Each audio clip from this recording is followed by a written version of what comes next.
इस press conference में सभी पत्रकार मित्रों का मैं स्वागत करता हूं।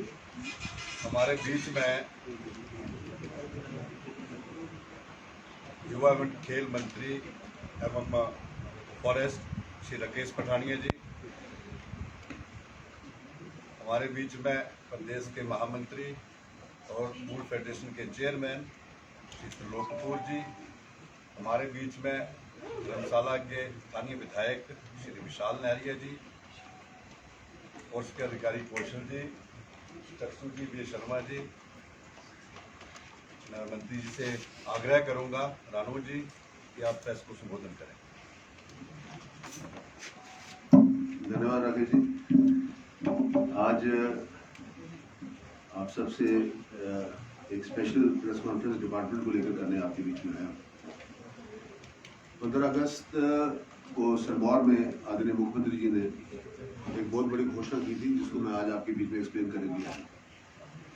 हमने खैर को 10 इयर्स की फेलिंग प्लान से बाहर निकाल दिया, एग्जाम्प्ट कर। इसकी मैं थोड़ी सी पूरी भूमिका बांध के आपको बताना चाहूँगा कि ये क्या चीज़ है। हमारे निचले क्षेत्र में Kangra, Hamirpur, Una, Bilaspur, part of Mandi, part of Chamba और सिरमौर और पार्ट ऑफ सोलन, इन जिलों में खैर एक बहुत बड़ी कमर्शियल कैश क्रॉप। हम इसको हमेशा कैश क्रॉप का ही दायरा देना चाह रहे थे, क्योंकि ये फॉरेस्ट की डेफिनेशन में आता था। और इसमें दो चीजें हैं जो बड़ी खैर से जुड़ी है। एक तो हमारा 10 ईयर फेलिंग प्रोग्राम था, जो 10 ईयर फेलिंग प्रोग्राम के हमारे सारे वर्किंग डिवीजन जो है इसका 10 ईयर वर्किंग प्लान इसका इशू करते थे। और दूसरा खजुराहो दरख्तान मलकियत सरकार, ये जो 1890 का कानून और फिर 1919 में अमेंड हुआ पंजाब में, जहां पे खजुराहो दरख्तान मलकियत सरकार, जमीन तो जिम्मेदार की है पर पेड़ सरकार। ये दो ऐसे कानून थे जिनके ऊपर हमें काम करना था, विचार करना था और फार्मर को राहत देनी। इसके ऊपर हमने काम शुरू किया और फेज 1 में हमने जो है 15 अगस्त को जो है इसकी घोषणा की है। सबसे पहले मैं आपको इसमें थोड़ा एक्सप्लेन करना चाहूँगा। जो प्रीवियस गवर्नमेंट्स थी, जब हमें आज़ादी मिली उस वक्त हमारी जो खैर की परमिशन हुआ करती थी वो लगभग 200 पेड़ की हुआ करती थी, जो एक CF देता है, और वैसे ही वो नीचे आती थी। पिछली गवर्नमेंट ने उसको कम करके DFO की पावर में 17 बूटे कर दी। अब वो 17 बूटे का मतलब है कि एक जिम्मेदार को बहुत परेशानियों का झेलना पड़ता है। इसमें अलग अलग डिपार्टमेंट्स इन्वॉल्व होते हैं, 10 ईयर फेलिंग प्रोग्राम इशू होता है, रेवेन्यू वाले पूरी तरह इन्वॉल्व होंगे, फॉरेस्ट वाले पूरी तरह इन्वॉल्व होंगे, और सबसे अंतिम श्रेणी में खड़ा होता है जिम्मेदार, जो 10 साल इंतजार करता था कि 10 साल के बाद मेरी फेलिंग आएगी, मैं अपनी बेटी की शादी करूंगा, मैं अपना मकान बनाऊंगा, रिपेयर करूंगा, या कुछ जमीन खरीदूंगा, या अपने आप को, अपने परिवार के लिए। मैं वो 10 साल केवल वो ये प्लानिंग करता था कि ये खैर कब खुलेंगे और कब मैं जाके अपने जीवन में कुछ खुशियां लेकर आऊं। और जब वो खुलते थे तो ये हम इतने अल्टीमेट में आ गए थे कि 17 की परमिशन की हमारे पास पावर आएगी। फिर वहां से चलती चलती फाइल DFO से CF से CCF से PC से हॉफ, और PC से हॉफ के बाद मंत्री के पास। जैसे मैं मंत्री बना, हमने आदरणीय जयराम ठाकुर जी से निवेदन किया और हमने इसको जो 17 बूटे वाली थी वो वापस 200 पेड़ की CF के पास पावर दी। तो बहुत बड़ी राहत हमारे जिम्मेदार को उसमें मिली। पर हमने कहा कि ये इस राहत से हमारा काम नहीं खत्म होने वाला, हमने ये सारा सिस्टम ही खत्म कर दिया। अब हम अमेंडमेंट लेकर आए, हमने इसको फॉरेस्ट की शेड्यूल से बाहर निकाल दी। अब खैर जो 19 स्पीसीज जो अलाउड थी उसके अंदर हमने इसको ऐड कर दिया, और अब खैर जो है वो इस स्पीसीज से बाहर हो गया। और प्लस जो कैरेज एक्ट इसके ऊपर लगता था उसको भी हमने इसके ऊपर लिखा।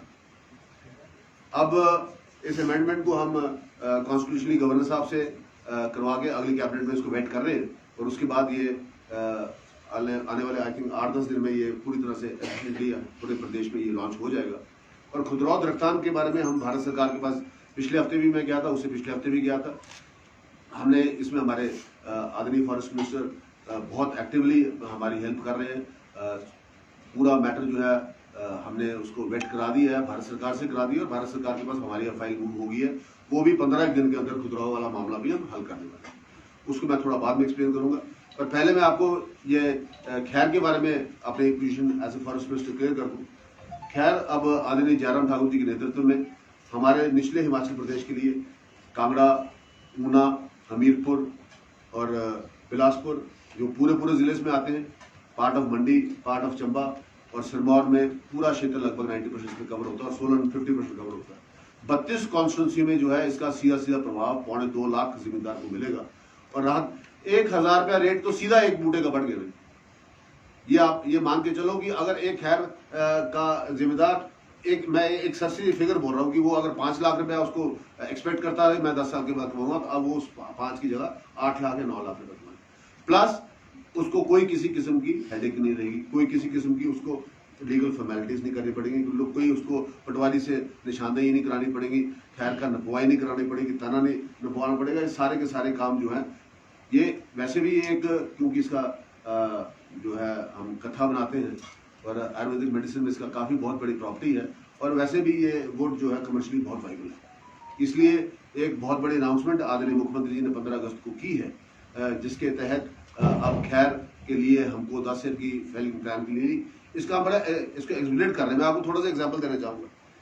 हमने जैसे खैर 10 साल बाद खुला, किसी ठेकेदार ने खैर जो है वहाँ पे 100 पेड़ ले लिए। अब मॉडल ऑपरेंडी क्या होती थी कि वो 100 पेड़ तो खरीद लिया, वो 100 पेड़ के साथ चोरी की आगे व्यवस्था शुरू हुई। फॉरेस्ट डिपार्टमेंट ने बहुत होशियारी के साथ और बहुत ब्रेवरी के साथ इस मैनेज को लड़ने का प्रयास कई सालों तक किया और हमारे अधिकारियों ने इस मैनेज को बहुत सफलतापूर्व जो है चेक भी किया है और चालान भी किया और लोग सस्पेंड भी किए। पर ये छोटे लेवल पे जो थे इसका मॉडल ऑपरेंडी इस तरीके होता था कि 100 पेड़ लिया तो 100-200 पेड़ जंगल से भी काट लिए। खैर का क्या होता है, इसकी रीजर्मिनेशन होती है, एक पेड़ के साथ 4, 5, 6 खैर जो है अपने आप नए पैदा होते हैं और इसी तरीके से रीजर्मिनेशन का प्रोसेस शुरू होता है। ये जो लोग एंटी सोशल एलिमेंट थे ये अब ये इस लेवल पे आ गए कि ये अब इसकी बूटी इसकी जड़ भी उखाड़ने लगे, ताकि जड़ भी उखाड़ दे, ताकि जड़ से क्लियर हो जाए। अब मेरे साथ कौशल जी बैठे, इन्होंने पिछले साल भी इस साल भी हमारे यहाँ पे पूरे एरिया में रेड्स मारी, लगातार हमारी टीम जाती रही और हम इस चीज को पकड़ते रहे। पर ये पकड़ने का मतलब ये है कि फॉरेस्ट डिपार्टमेंट ने इसके ऊपर ये विचार किया कि हम इसको जड़ से ही खत्म कर दें, इस प्रॉब्लम को जड़ से खत्म कर दें। जो हम अमेंडमेंट लेकर आ रहे हैं उसके अंदर हम ये भी प्रोविजन डाल रहे हैं कि फॉरेस्ट लैंड से जो पेड़ काटता हुआ पकड़ा गया, जो दोषी पाया गया, 5 साल तक के लिए उसको जमानत नहीं मिलेगी। हम इसको बड़ा स्ट्रिंजेंट लॉ के साथ लेकर आ रहे हैं और बिना एक्सपोर्ट परमिट के खैर को बाहर नहीं जाने देंगे, ताकि जीएसटी जिनके पास होगा उनको जीएसटी भी प्रदेश सरकार को इसका वो आएगा। और ओवरलोडिंग के ऊपर हम सख्त जो है अमेंडमेंट लेकर आ रहे हैं कि ओवरलोडिंग वाला ट्रक जो पकड़ा गया, अब जैसे परमिट ट्रक के पास 9 टन का है, पर वो क्या करते हैं 9 टन का परमिट कटाएंगे और 18 टन माल उसमें लग लेंगे। तो जीएसटी की चोरी हजारों करोड़ के हिसाब से प्रदेश सरकार को होती है। हमने इसके ऊपर बिल्कुल ट्रांसपेरेंट कानून लेकर आ रहे हैं और बिल्कुल ट्रांसपेरेंट तरीके से हम इसको ये लेकर आए, export permit only with the GST और एक्सपोर्ट परमिट में एक्स्ट्रा हम टैक्सेस भी लगाएंगे ताकि लोकल एंटरप्रेन्योर्स को जो है, हमारी पट्टी वालों को जो है काम ज्यादा मिले। उनको 9 महीने का सीजन को करके दे रहे ताकि हमारे लोकल एंटरप्रेन्योर स्टार्टअप्स मुख्यमंत्री सरोवर योजना में जो नए बच्चे आगे काम करना चाहेंगे उनको जो है रोजगार के मौके प्राप्त हो, वो इस काम में आगे बढ़े, अपनी भट्टियां लगाएं, अपने छोटे ब्रॉयलर लगाएं और अपने काम को आगे बढ़ाएं। जो बड़ा आदमी बाहर से आके हरियाणा से, पंजाब से और दिल्ली से आगे हमारा ख्याल लेके जाता था, उसको बिना एक्सपोर्ट परमिट के बाहर नहीं जाने दिया जाएगा। और जो ठेकेदार सरकारी भूमि में ख्याल खाता पकड़ा जाएगा उसके लिए हम 5 साल तक जमानत की प्रोविजन नहीं रखेंगे, स्ट्रिक्ट लॉ लेकर आएंगे, प्लस ओवरलोडिंग को चेक करेंगे। इससे हजारों करोड़ की आमदनी हिमाचल सरकार की बढ़ेगी, हमारे को जीएसटी भी बढ़ेगा और हमारा रेवेन्यू भी बढ़ेगा। ये एक बहुत ऐतिहासिक कदम आदरणीय मुख्यमंत्री जयराम ठाकुर जी ने उठाया है। मैं जहाँ हिमाचल वासियों को बधाई देता हूँ, खास करके हमारे जिम्मेदार भाइयों को बधाई देता हूँ कि फॉरेस्ट डिपार्टमेंट ने एक हिस्टोरिकल ये वेंडेटा क्लियर किया है। और इसके बाद मैं खुदराव दरख्तान मिल्कियत सरकार पे आ रहा हूँ। ये भी बहुत 100 साल पुराना कानून है। ये 10 ईयर फेलिंग वाला जो मैंने बताया, पंजाब गवर्नमेंट ने इसको 5 ईयर फेलिंग किया, हमने इसको 5 ईयर की जगह खत्म ही कर दिया। पंजाब और हरियाणा ने इसको 10 से 5 ईयर किया था, हमने 5 ईयर की जगह इसको 0 फेलिंग कर दिया।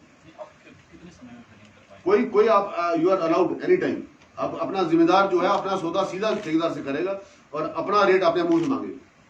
पहले क्या था, एक रेट चलता था, रेट के हिसाब से कि वहां पे जो ठेकेदार लॉबी थी वो डोमिनेट करती थी, प्लस उनको क्योंकि रेवेन्यू डिपार्टमेंट इन्वॉल्व था, फॉरेस्ट डिपार्टमेंट इन्वॉल्व था, फॉर्मेलिटीज बहुत थी। फॉर्मेलिटी से जिम्मेदार हमारा 80% अनपढ़ होता है। वो कहता है यार मेरे को आ रहा 2 लाख रुपए, तुमने जो करना करो यार, मेरे को 2 लाख रुपए। अब जिम्मेदार जो है वो इन क्लचेस से बाहर आ गए, कोई टाइम लिमिट नहीं जी। जब उसका 20 सेंटीमीटर का खैर हो गया है, वो अपने खैर को बेच सकता है। ये नहीं कि 10 साल का खुलेगी। अब वो कल खेत बेचना चाहे, बेटी की शादी परसों है तो परसों बेचने को तैयार है। अब उसको 10 साल की अनुमति लेने के लिए जाना पड़ेगा। दिस इज हिस्ट्री, ये इतिहास है। आज मैं आपके सामने जो बात कर रहा हूँ, और पहली प्रेस कॉन्फ्रेंस धर्मशाला से करने का सौभाग्य मुझे प्राप्त हुआ एज ए फॉरेस्ट मिनिस्टर। ये अपने आप में एक हिस्टोरिकल डिसीजन है जो 32 कॉन्स्टिट्यूंसीज में आने वाले चुनाव में भारतीय जनता पार्टी के उम्मीदवारों को एक एज देने वाला है। इसमें कोई अनुमति की जरूरत नहीं, कोई अनुमति की जरूरत नहीं होगी। अभी किसी किस्म की कोई आपको अनुमति कहीं अप्लाई करने की जरूरत नहीं होगी, आपको किसी के चक्कर काटने की जरूरत नहीं होगी। आपको केवल अपना रेट करना है। इसके लिए हमने साथ में रेट इसलिए वो कानून लेकर आ रहे हैं कि खैर के आड़ में, हमारे जिम्मेदार के खैर के आड़ में कोई ठेकेदार फॉरेस्ट का खैर न काटे, इसलिए हम कानून को वहां पे सख्त कर रहे हैं, वहां पे उसको हार्ड कर रहे हैं ताकि उसकी एक्सप्लॉयटेशन ना हो। और फॉरेस्ट डिपार्टमेंट इसको इंश्योर करेगा कि हमारा फॉरेस्ट का जो खैर है वो प्रॉपरली जो है वो उसको भी हम इसी में अमेंडमेंट में ऑप्शनिंग की वो भी लेकर आ रहे हैं, जाके हमारा फॉरेस्ट कॉर्पोरेशन जो है उसको कमर्शियली एक्सप्लॉयट कर सके और हमारा रेवेन्यू जो है मल्टीप्लाई कर सके। ये पहली बार हुआ कि पिछले 2 साल में फॉरेस्ट कॉर्पोरेशन हिमाचल प्रदेश का रेड से बाहर आया। It is in profit. पहली बार हिस्ट्री में कभी भी आज तक फॉरेस्ट कॉर्पोरेशन जो था वो हमेशा घाटे पे और गवर्नमेंट की रहमो करम के ऊपर जीता था। पर अब पहली बार हम लोग फॉरेस्ट कॉर्पोरेशन में प्रॉफिट में है और ये प्रॉफिट आने वाले सालों में इसको मल्टीप्लाई करने वाले हैं। और खैर की एक ऐसी कम्युनिटी कॉर्पोरेशन जुड़ जाएगी जहां पे कमर्शियल एक्सप्लॉयटेशन, क्योंकि खैर 20 साल के बाद वैसे खोखला है, 12 से 14 साल तक इसकी लाइफ क्यों 20-25 साल तक हाँ। हेल्दी होता है। उसके बाद ये बिल्कुल खोखला हो जाता है। तो ये जो इसकी बेसिक लाइफ है वो 14 साल से और 22 साल के बीच में इसको काट लेना चाहिए।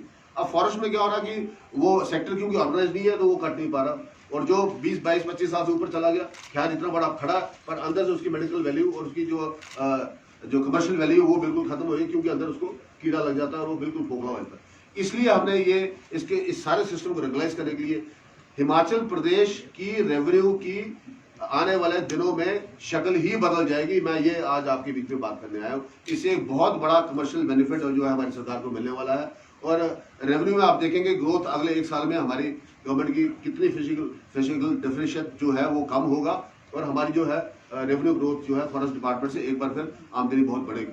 और इसके अंदर टेंडर फैलिंग के अंदर अब किसी जिम्मेदार को किसी किस्म की कोई फॉर्मेलिटी करने की जरूरत नहीं पड़ेगी। अब मैं खजुराहो दरख्तान पे आ रहा हूँ। इसके बाद खजुराहो दरख्तान आ गया कि खजुराहो में क्या था कि आपका पेड़ आपकी जमीन पे था, मालिक जमीन के आप थे, पर पेड़ जो था वो फॉरेस्ट डिपार्टमेंट, उसमें भी फिर वही टेंडर फैलिंग में ऑक्शन होती थी और वो सिस्टम वही चलता था। अब जो हम अमेंडमेंट लेकर आ रहे हैं, जो हम भारत सरकार के बाद वी आर वेरी क्लोज, 15 से 20 दिन मुझे और लगेंगे, ये कानून दिल्ली से पास होकर हमारे पास आ जाएगा। उसके बाद मैं आपके बीच में फिर आऊंगा।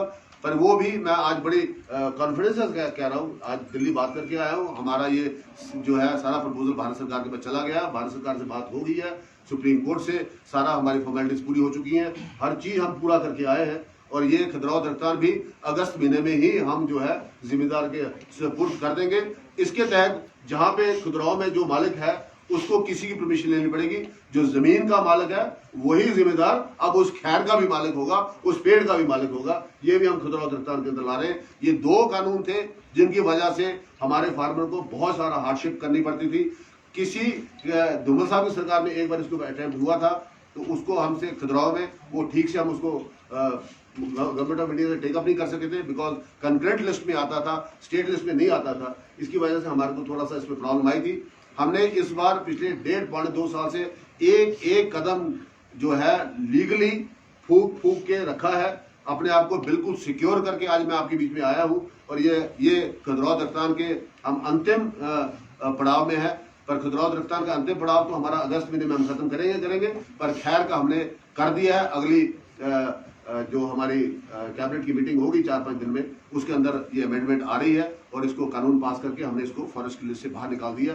अब खैर is no more species belonging to the forest list, और ये जो है अब रात को जो कैरेज के उसमें भी आता था, अब वो कैरेज के परमिट के कानून से भी ये उठ जाएगा।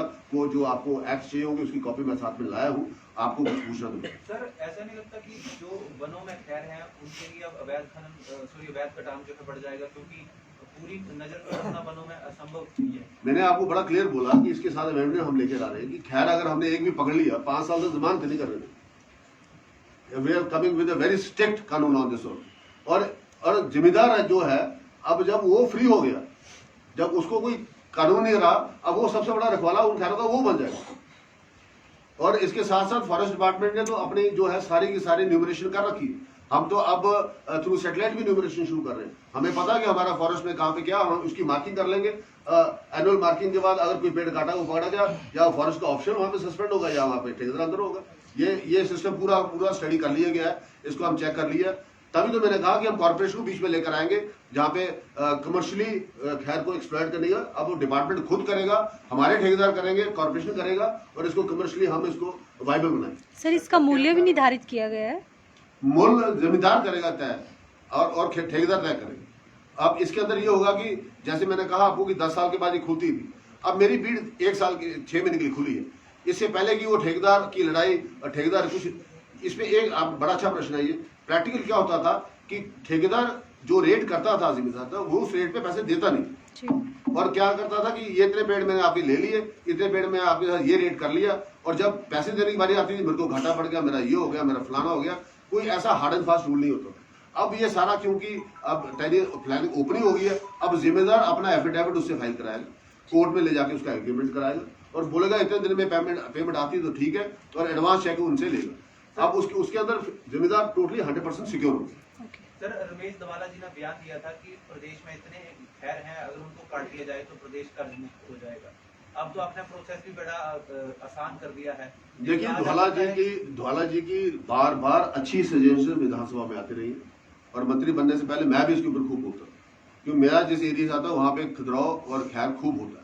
हमने इसको ये एक बचपन का सपना था, मुझे नहीं था कभी पता कि भोलेनाथ फॉरेस्ट मिनिस्टर बनाएगा। जब बनाया तो हमने उस दिन संकल्प कर लिया था कि ये काले कानून हमने निकालने हैं, और अपने जिम्मेदार को इसके, मैं क्योंकि खुद एक फार्मर हूँ, मुझे पता है कि एक जिम्मेदार इसके क्या इसके घिसेड़ में से निकलता है, और किस तरीके से जो है उसकी एक्सप्लेनेशन होती है। As a minister, as a government official मैं ये बोल नहीं पाऊंगा कि क्या क्या होता है और क्या क्या होता रहा है, पर मैं ये जरूर बोलना चाहूंगा कि आज मुझको इस बात की बहुत खुशी है। मेरी अपनी लाइफ का मैं समझता हूँ कि इससे बड़ा डिसीजन कभी नहीं हो सकता, जिसके लिए मैं जयराम ठाकुर का सदा ही ऋणी रहूंगा कि आदरणीय मुख्यमंत्री जी ने हमें प्रोत्साहन दिया, हमें विश्वास में लिया, और हमने ये प्रपोजल उनके सामने रखी, और जब उनको पूरा समझाया कि इसका ये लाभ होगा, उन्होंने कहा गो अहेड। और रात को जब हमारी लास्ट कैबिनेट खत्म हुई है 10:30 बजे, सुबह उन्होंने कहा आप नहीं जाएंगे, सुबह आप लोग सारे फिर से बैठेंगे, यहाँ पे मेरे साथ बैठेंगे, सेक्रेटरी लॉ भी बैठेंगे, फाइनेंस भी बैठेंगे, चीफ सेक्रेटरी बैठेंगे, फॉरेस्ट बैठेंगे, फॉरेस्ट मिनिस्टर बैठेगा, सीएम साहब के बैठेंगे, इसको फाइनल डिसीजन लेंगे। ये प्रोसेस पिछले हमारा 10-12 महीनों से चल रहा है। अब इसके ऊपर हमने फाइनली जो है अपना ब्रेक थ्रू अचीव कर लिया। 8-10 दिन में इसको हम इम्प्लीमेंट कर। सर, क्या कारण रहा होगा सर पिछली सरकारों ने इसे 200 साल ये 200 पेड़ों से कम करके 17 पेड़? अब आप इस बात को मेरा मुंह क्यों खुला है? अब इसको आप खुद समझ रहे हैं। ये प्रोसेस कम होता इसलिए गया कि जितना कम होता जाएगा उतनी परमिशन ऊपर जाएगी। अब जो है 200 पेड़ से ऊपर जो परमिशन है जो पीसी हॉफ के पास जाएगी। अब यहाँ से जिम्मेदार शिमला से, नूरपुर से जिम्मेदार, इंदौरा का, मंड का जिम्मेदार, नदौन का जिम्मेदार, नाहन का जिम्मेदार, बिलासपुर का जिम्मेदार, ये सब सारे डीएफओ के कार्यालय में जो काम होना था अब इनका काम शिमला होगा। तो वो क्या धक्के नहीं खाएगा? जब शिमला आएगा 4 दिन बैठेगा तो फिर वो शॉर्टकट्स ढूंढेगा तो फिर शॉर्टकट में कोई और शॉर्टकट चलेगा। मैं उनको बोलना चाहता क्या शॉर्टकट चलेंगे। ये एक सिस्टम ही सारा करप्शन की तरफ हेड कर रहा था। हमने उसको बिल्कुल पहले प्रून किया, स्लिम डाउन किया, फिर उसको खत्म किया। इसके ऊपर एक बोल्ड स्टेप चाहिए था, और एक तब हम कह रहे हैं, जब विधानसभा में आपने अभी हमारी डिबेट सुनी होगी, हमने बड़ा क्लियर कहा ये करप्शन, ये मैल प्रैक्टिसेस, इसकी जननी और इसका चैंपियन ही कांग्रेस पार्टी रही है। जब भाजपा की सरकारें आई हैं, उन्होंने एक रिफॉर्म्स लेकर आए हैं, रेवोल्यूशन लेकर आए हैं। इससे बड़ा रिफॉर्म हमारे 5 जिलों के लिए कोई नहीं ला सकता, केवल जयराम ठाकुर की भाजपा की सरकार लेकर आई है, और इसका श्रेय हमारे जिम्मेदार हमारे को देगी। सर, बिना अनुमति के अगर खैर कट रहा है तो अवैध कटान जो है वो पहले भी होता रहा, लोग 10 पेड़ की आपका मैं अनुमति प्रश्न लेके नहीं समझा, अवैध कटान कैसे करेंगे? सर पहले भी खैर के पेड़ कटते रहे हैं।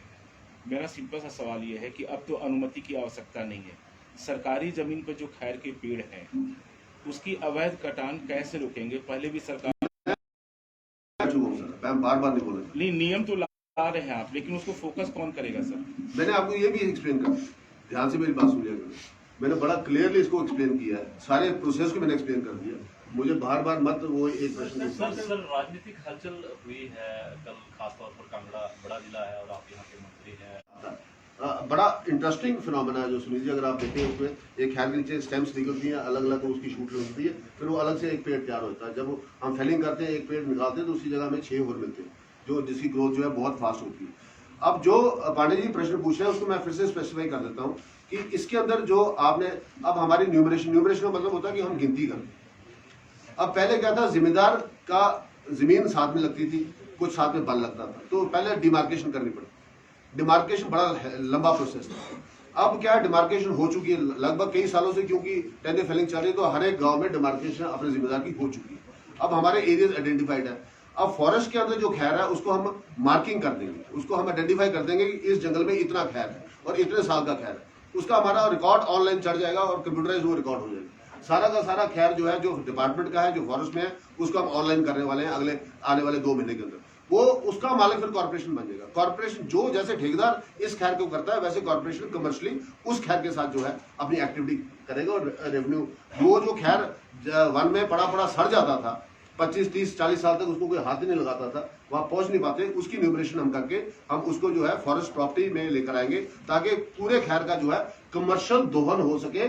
इससे हजारों करोड़ का रेवेन्यू में फायदा सरकार को होने वाला, मैं ये आपको बता रहे हैं। पवन काजल के आने से कितना फायदा होने वाला है?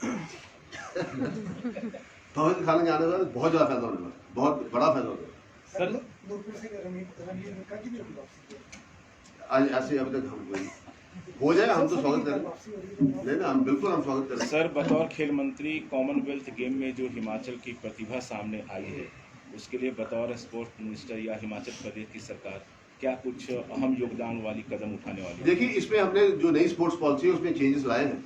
जैसे हमारी रूडू की बेटी एक जो है वो क्रिकेट में सिल्वर लेकर आई, तो जो पुरानी पॉलिसी थी उस पॉलिसी के तहत उसको 6 लाख रुपए मिलना और उसमें गवर्नमेंट जॉब का कोई प्रोविजन नहीं था। अब नई स्पोर्ट्स पॉलिसी में उस बेटी को हम 30 लाख रुपए दे रहे हैं और उसके साथ साथ हम उसको गवर्नमेंट जॉब भी दे रहे हैं। तो ये नई पॉलिसी का अब नेक्स्ट कैबिनेट में शायद 22 से 23 जब होगी, एक सेकंड, हमने नेक्स्ट कैबिनेट में उसकी मदद में मेरी बात हुई है, उनको बुलाया हमने, हमारी जो वहाँ पे कैंडिडेट हैं उनके थ्रू हमारी बात हुई है, उन्होंने कहा कि मैंने कहा अगली बार उनको लेकर आइएगा, हम उनको बकायदा मुख्यमंत्री के हाथ से चेक भी दिलवाएंगे और साथ में उसको गवर्नमेंट जॉब भी विदिन 1 मंथ उसको हम देंगे, ताकि जो उससे प्रतिभा, कॉमनवेल्थ गेम्स के लिए अलग क्राइटेरिया है, एशियन गेम्स के लिए अलग क्राइटेरिया है और ओलंपिक गेम्स के लिए अलग क्राइटेरिया है। और उसके तहत कॉमनवेल्थ गेम्स के क्राइटेरिया में जो इस बच्ची को पहले 5 लाख या 6 लाख मिलना, 5.5 लाख मिलना था, अब उसको उसकी जगह 30 लाख मिलेगा, प्लस पहले कोई गवर्नमेंट जॉब का क्राइटेरिया नहीं था, अब गवर्नमेंट जॉब। जी सर, आपका जो आपने कैबिनेट ज्वाइन की थी, आपने कहा था कि आपका सपना है कि कमर्शियल क्रॉप लोअर हिमाचल के लिए हो, तो आपने उसमें मैंगोज और ऑरेंजेस के लिए भी आपने काफी स्ट्रेस दिया था। खैर की तो खैर हो गई है कमर्शियल क्रॉप, तो उसको लेकर सर कुछ बात बनी?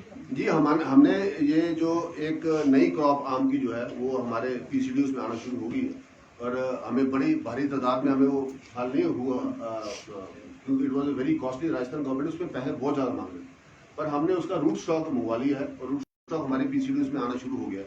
अब उसको टाइम लगेगा मल्टीप्लाई करने में, कम से कम 1 साल हो लगेगा। और वही इसका नाम, वैरायटी का नाम सदाबहार आम है और ये साल में 2 बार लगता है। और अदरवाइज जो था आम की जो डेनेसिटी ऑफ ग्रोथ थी, ये इसकी बहुत कम है, ये हाइब्रिड में आता है और रूट स्टेम टेक्नोलॉजी के साथ ही आता है। इसमें क्या होता है कि जैसे एक कनाल में 5 से 6 बूटे आम के लगते हैं, इसमें एक कनाल में 35 से 40 बूटे आम के लगेंगे और ये लो डेनेसिटी है, लो हाइट है और मोर फ्रूट बेरिंग है और साल में 2 बार क्रॉप है। वैसे अमूमन हमारे को आम की क्रॉप जो है 3 साल में 1 बार मिलती है। अब जो 3 साल में 1 बार मिलेगी, फिर ये साल में 1 बार मिलेगी। दूसरा क्या है कि आम का जो मेन वैल्यू है, अब आज के दिन में हम आम का क्या करते हैं, या आम पापड़, या चूसने के लिए, या अचार, अचारी आम जो होता है कच्चा तोड़ लेते हैं उसका अचार डालते हैं, या आम पापड़ बनाते हैं, या इसका हम अमचूर बनाते हैं। यही 3-4 काम ही है ना, या उसको 5-6 किलो रुपए में सब्जी मंडी में मिलता है जब पीक में होता है। इसकी जो पल्प है जिसकी जो मेन क्वालिटी जो है value of mango is of the pulp. Pulp इसमें पैटेबल नहीं है। क्यों नहीं है पैटेबल? क्योंकि अगर इतना बड़ा आम है तो उसके अंदर इतनी बड़ी गुठली भी। ये जो नई वैरायटी आई है दिस इज सीडलेस, इसके अंदर केवल एक सीड है, तो इसके अंदर 99% जो अंदर आम का जो वॉल्यूम है वो आपको पल्प का मिल जाएगा। जैसे सेब में आप ग्रेडर लगाते हो, आप उसके अंदर सेब फेंकते हो तो ए ग्रेड वाला सेब यहाँ चला जाता, बी ग्रेड वाला यहाँ चला जाता, सी ग्रेड वाला नीचे चला जाता डब्बे में। इसमें जो ए ग्रेड का मैंगो अलग होगा वो सीधा पल्पिंग मशीन में जाएगा। ये 2-2.5 लाख रुपए की सारी व्यवस्था है, ज्यादा नहीं है। एक जिम्मेदार जो है अपनी पल्प जो है अपने ऑर्चर्ड में निकाल के सीधा पल्प को जाके बेच जाएगा। पल्प की वैल्यू और जो आम की वैल्यू होगी उसमें कई जमीन आसमान का फर्क होगा। तो वही आमदनी जो एक जिम्मेदार 5 कनाल या 10 कनाल के आम के बगीचे से 5, 7, 10, 15, 25, 30 हजार रुपये कमाता है, वहीं वो 10-15 लाख रुपए कमाता है। ये एक मूल डिफरेंस है। पठानिया जी, क्योंकि अब कटान जो है वो खैर का लीगल हो गया है और धड़ल्ले से पेड़ कटेंगे तो इससे पर्यावरण पे भी फर्क पड़ेगा। नहीं, धड़ल्ले से नहीं कटेंगे। एक उसका एक लेवल ऑफ 20 इंचेस का अचीव करना पड़ता है, उसके बिना वो खैर की वैल्यू नहीं आती। वो वैल्यू ही 14 और 20 साल के बीच में। पहले इसकी एक्सप्लॉयटेशन होती थी। अब जो खैर का जिम्मेदार है वो उसके पास अभी पावर है, उसको रेट तो उसके बाद मिलेगा जो अच्छा रेट मिलेगा जब वो खैर पक चुका होता है। अब उसको कोई इमरजेंसी होगी। सबसे बड़ी प्रॉब्लम ये है, धड़ल्ले से कटने वाली बात नहीं है। जिम्मेदार अब अपने खैर को और प्रिजर्व करेगा और उसको ग्रो करेगा और उसको बच्चों की जैसे पालेगा, क्योंकि उसको ज्यादा पैसा उसमें सब मिलने वाला। अब वो नजायज क्रॉप तो कटने भी नहीं देगा। जब उसका समझेगा कि अब इसका तना इतना हो गया कि बिल्कुल इसका रेट अच्छा मिलेगा, तब वो जाके ठेकेदार के साथ नेगोशिएट करेगा। अब नेगोशिएट खुल के इसलिए करेगा कि बीच में पटवारी इन्वॉल्व नहीं है, हमारे गार्ड नहीं है इन्वॉल्व, हमारी टीम इन्वॉल्व नहीं है, कोई भी इसमें इन्वॉल्व नहीं है। और वो जो बार निशानदेही, कभी जिरेब 10 मीटर यहाँ चली जाती है, कभी जिरेब 10 मीटर यहाँ चली जाती है और उसकी ब्लैकमेलिंग होती है। वो जिम्मेदार जो है उसको जाके पूछेगा। मैं चाहूंगा कि अपनी टीम्स लेकर आप जाके गाँव में जाके पूछो, एक जिम्मेदार को पूछ के आइएगा कि भाजपा सरकार ने ये आपके लिए किया, वो बताएगा आपको कि उसका क्या बेनिफिट हुआ। और ये धड़ल्ले से कटान का तो कोई मतलब नहीं पैदा, कोई मतलब नहीं पैदा। अब हमने आइडेंटिफाई कर दिया जो पहले खैर के आड़ में, जिम्मेदार के आड़ में जो मैक्सिमम चोरी होती थी वो 99% कम हो जाएगी। देखिए ये बैलेंस चोरी का जाता नहीं है, ये बहुत रैम्पेड है, पर इस कानून के बाद इसके ऊपर बहुत बड़ी ब्रेक लगने वाली है। और अगर इसी स्पीड से हम काम करेंगे तो आने वाले 2-3 सालों में हम इसको बिल्कुल टोटली कमर्शियली कन्वर्ट कर लेंगे। कॉर्पोरेशन को भी तो टारगेट मिल जाएगा, हमारी न्यूमरेशन हो जाएगी, हमने पेड़ आइडेंटिफाई हो जाएंगे कि इतने एरिया में इतने पेड़ हैं। और साथ में जिम्मेदार का जो घेरा बाहर है, जिम्मेदार का एरिया हो। अब जिम्मेदार एक किस्म का सरकारी गवाह नहीं बन जाता, जैसे एक सरकारी गवाह भी बन जाएगा और एक गवर्नमेंट का वो एक पार्टनरशिप में आ जाएगा। और इससे कटान अवैध बिल्कुल नहीं होगा, इससे कमर्शियल वैल्यू बढ़ जाएगी। और जिम्मेदार की जो एक हेडेक थी जो मैं बता रहा हूँ आपको बार-बार, आप इसकी कल्पना भी नहीं कर सकते कि वो जिम्मेदार किस तकलीफ से गुजरता। खैर तो उसके खुल जाते थे पर उसकी जान बंद हो जाती, उसके प्राण निकल जाते। किस व्यवस्था से वो गुजरता, हमें पूछिए, हम जिम्मेदार। हमें पता कि हमने कैसे उन चीजों को देखा अपनी जवानी में और अपने बचपन में। सर, मानसून सत्र में आपने विपक्ष को कहा कि मेरा मुंह मत खुलवाओ। जिस राकेश पठानिया का मुंह अपनी सरकार को क्यों मजबूर है सर? ऐसी क्या बात थी जो आपने वहाँ पे नहीं बोली?